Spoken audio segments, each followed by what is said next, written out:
بسم الله الرحمن الرحيم الشيطان يعدكم الفقر ويأمركم بالفحشاء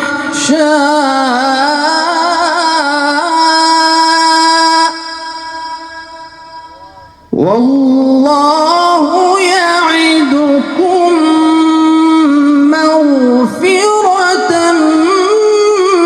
منه وفضلا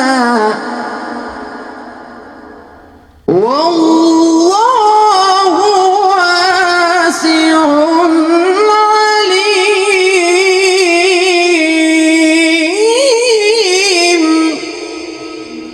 صدق الله